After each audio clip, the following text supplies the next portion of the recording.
So this morning, there I am driving to work, and over the radio comes, meanwhile, the Federal Reserve has cut its interest rates 0.5 percentage point this morning. And I went, what the what?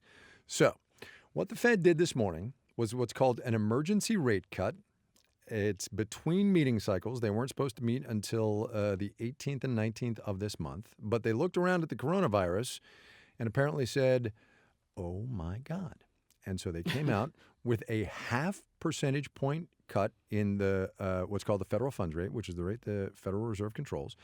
It is the first time the Fed has made an intermeeting cut since the financial crisis. It's their first 0.5 percentage point cut since the financial crisis. Let me say here parenthetically, this is not the financial crisis, but it is a very big deal, and that's why we're going to talk about it. It is a big deal. It's such a big deal that even I watched the press conference this morning. Wow. With Fed Chair Jay Powell. Wow. Yeah.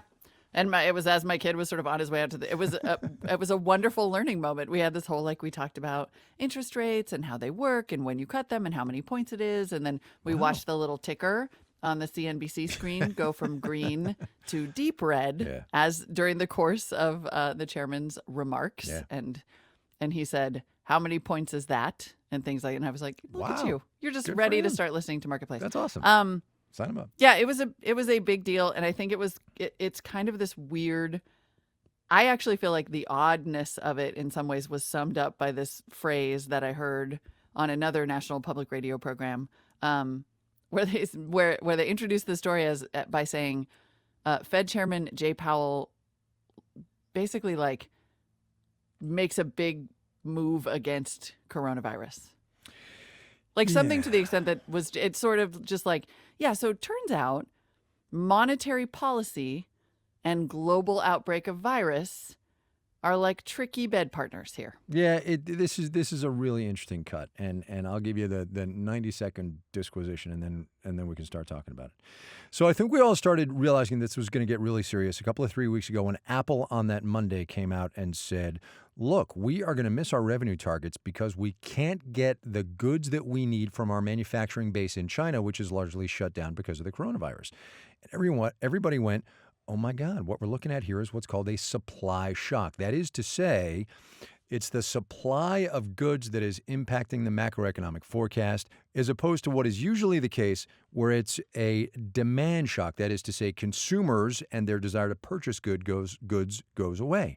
So what we have now is the world's factory, right, China, just now getting out of it, and we're dealing with still a supply shock.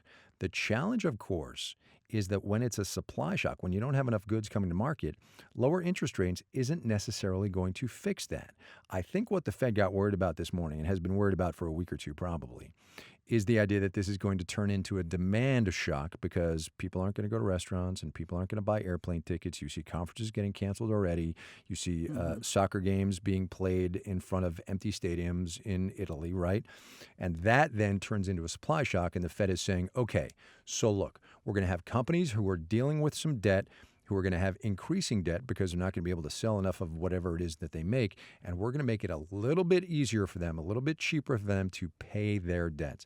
And that, I think, is what the Fed is doing today. The challenge, of course, is the timing of all this and the signal it sends because, and I'll be done in a sec, the challenge, of course, is the signal, right? Because everybody looks at the Fed and everything's fine and and then at 7 o'clock this morning, LA time, oh my God, the Fed thinks it's really bad. Is it really bad? I don't know. Could be good. I don't know. Let's buy, let's sell, let's not, let's buy. And the markets just went bananas. And now they are down. Yes. Now they're down because clearly everybody thinks the Fed knows something that we don't know. And it's going to get really bad. And that's why people are worried.